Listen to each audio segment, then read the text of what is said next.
Hello friends, welcome to Vacancy Vista. ICAR CRRI Cuttack तरफରୁ ଆସିଯାଇଛି କେତୋଟି vacancy ଆଉ ଏଇ ଭିଡିଓରେ ଆମେ ଦେଖିବା ସେ ଭ୍ୟାକେନ୍ସି ପାଇଁ ଏଜ୍ କ୍ୱାଲିଫିକେସନ ସାଲାରୀ ପୁଣି ସିଲେକ୍ସନ ପ୍ରୋସିଜର କ'ଣ ରହିଛି। ଚାଲନ୍ତୁ ଭିଡିଓକୁ ଆମେ ଷ୍ଟାର୍ଟ କରିବା।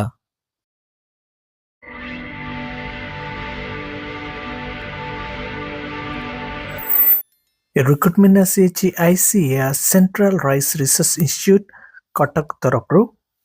ଡାଇରେକ୍ଟ ୱାକ୍ ଇନ୍ ଇଣ୍ଟରଭ୍ୟୁ ଅଛି। ପ୍ରୋଜେକ୍ଟର ନାମ ହେଲା Participatory Climate Risk Management Using Abiotic Stress Resilient Varieties and Quality Seed Intervention। EP number होची 449। ए पोजिशन रो नाम होला यंग प्रोफेशनल 1 YP1। ए पोजिशन पाए गोटे वैकेंसी रहिची। এই পোস্ট ପାଇଁ স্যালারি ଆମେ ଦେଖିବା। ସ୍যাଲାରି ରହିଛି 30,000 ଟଙ୍କା per month। ଏସେନ୍ସିଆଲ କ୍ୱାଲିଫିକେସନ ମାଗିଛି BSc କରିଥିବେ ବାୟୋଟେକ୍ନୋଲୋଜିରେ ବା ପ୍ଲାଣ୍ଟ ସାଇନ୍ସରେ ବା ଏଗ୍ରିକଲଚରରେ ବା ଏଗ୍ରିକଲଚରାଲ ବାୟୋଟେକ୍ନୋଲୋଜିରେ ବା ବାୟୋକେମିଷ୍ଟ୍ରିରେ। ଡିଜରେବଲ କ୍ୱାଲିଫିକେସନ ମାଗିଛି 6 month ଏକ୍ସପିରିଏନ୍ସ ମାଗିଛି ଫିଲ୍ଡ ବା ଲ୍ୟାବ ୱାର୍କରେ ଫ୍ରମ ଅର୍ଗାନାଇଜେସନ। ପୁଣି ଏକ୍ସପିରିଏନ୍ସ ମାଗିଛି molecular biology in laboratory with marker analysis। Age आमे देखिबा। ए पोस्ट पाई मिनिमम एज मागिची 21 बयस, मैक्सिमम एज मागिची 45 बयस। एज रिलैक्सेशन मध्य रहिची गवर्नमेंट रूल अनुसार। इंटरव्यू डेट हला 28/1/2026 सकाळ 10 टा रे हेबो इंटरव्यू। ए प्रोजेक्ट ड्यूरेशन रहिची जून 2029 पर्यंत बा ये प्रोजेक्ट कंप्लीट हेबा पर्यंत।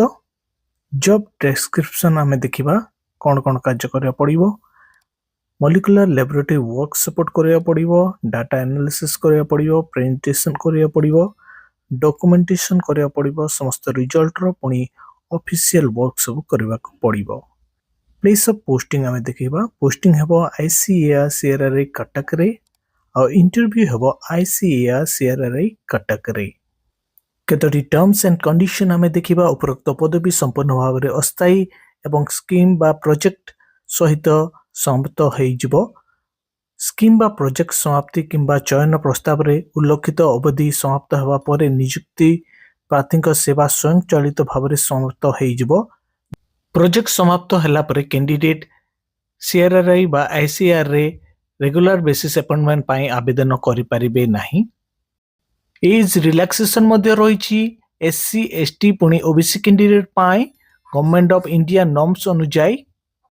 योग्य एवं इच्छुक कैंडिडेट निर्धारित तारीख समय एवं स्थान रे वॉक इन इंटरव्यू बा रिटन कम पर्सनल इंटरव्यू रे जोग देवा पई एक passport size photograph, original certificate 10th रो आरंभ करिकी आपनकर मास्टर डिग्री पर्यंत ता सहित अभिज्ञता प्रमाण पत्र आनिबाको परामर्श दे जायछि।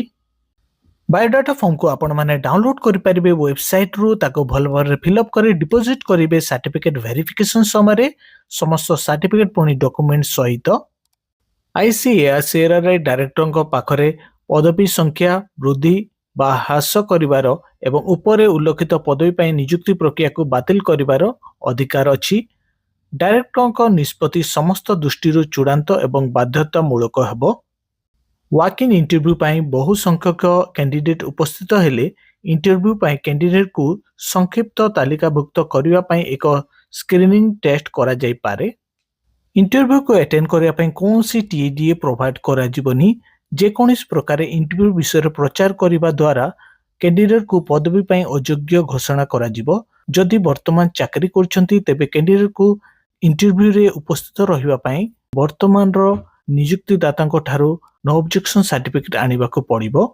इंटरव्यू समय गला परे कोनोसी कैंडिडेट को इंटरव्यू हॉल को अलाउ करा जिवो नाही। एही नियम कड़ाकड़ी भाव रे लागू करा जायछि। ICAR central rice research institute रो बायोडाटा फॉर्म को केनते फिलअप करिवे हम स्टेप बाय स्टेप देखिबा। प्रथमे निजर रिसेंट पासपोर्ट साइज फोटोग्राफ को एठी एफिक्स करिवे। जो पोस्ट पे अप्लाई करछंती पोस्ट रो नाम एठी लिखिबे, EP नंबर देबे, कैंडिडेट को नाम एठी ब्लॉक लेटर लिखिबे, फादर बा हस्बैंड को नाम लिखिबे, डेट ऑफ बर्थ देबे, पुणी ଆପଣଙ୍କ ଏବେ ଏଜ୍ କେତେ ହେଉଛି ମେନସନ୍ କରିବେ। କେଉଁ କ୍ୟାଟେଗୋରୀରୁ ଆପଣ ବିଲଙ୍ଗ କରୁଛନ୍ତି, ଜେନେରାଲ, ଓବିସି, ଏସସି, ଏସଟି ଏଠି ମେନସନ୍ କରିବେ। ଆପଣ ମେଲ୍ ନା ଫିମେଲ୍ ଏଠି ଲେଖିବେ।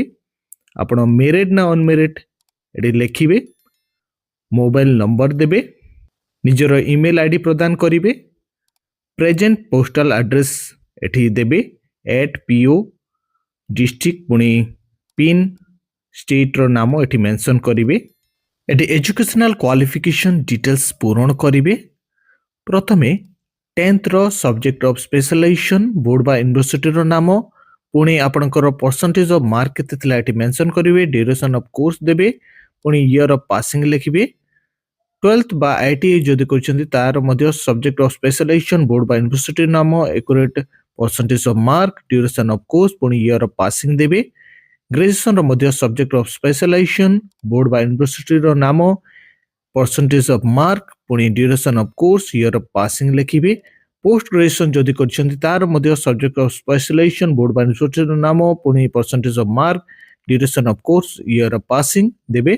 ଯଦି ନମ୍ବର ଅଫ୍ ପବ୍ଲିକେସନ୍ ଜାଣିଛନ୍ତି ତାର ଡିଟେଲ୍ସ ଏଠି ପ୍ରଦାନ କରିବେ। ଏଠି ଏକ୍ସପିରିଏନ୍ସ ଡିଟେଲ୍ସ ମାଗିଛି। ଆପଣ କେଉଁ ଗଭର୍ଣ୍ଣମେଣ୍ଟ ସେକ୍ଟର ବା ପ୍ରାଇଭେଟ ସେକ୍ଟରରେ ଜବ୍ କରୁଥିଲେ, ଆଉ ଆପଣଙ୍କର ଇନଷ୍ଟିଟ୍ୟୁସନର ନାମ, ଆପଣଙ୍କ ଡେଜିଗ୍ନେସନ୍ କ'ଣ ଥିଲା, ପୁଣି ଆପଣଙ୍କର ଦାୟିତ୍ୱ କ'ଣ କ'ଣ ଥିଲା, କ'ଣ କ'ଣ କାର୍ଯ୍ୟ କରୁଥିଲେ ତାର ଡିଟେଲ୍ସ ଏଠି ପ୍ରଦାନ କରିବେ। NRI ବା ICARର କୌଣସି ଏମ୍ପ୍ଲୟି ସହିତ ଆପଣଙ୍କର ଯଦି ବ୍ଲଡ୍ ରିଲେସନ୍ ଅଛି ତାହେଲେ ୟେସ୍ ଲେଖିବେ, ଆଉ ତାଙ୍କର ନାମ, ଡେଜିଗ୍ନେସନ୍, ପୁଣି ଆଡ୍ରେସ୍, ପୁଣି ଆପଣଙ୍କର ତାଙ୍କ ସହିତ କ'ଣ ରିଲେସନ୍ ଅଛି ଏଠି ମେନସନ୍ କରିବେ।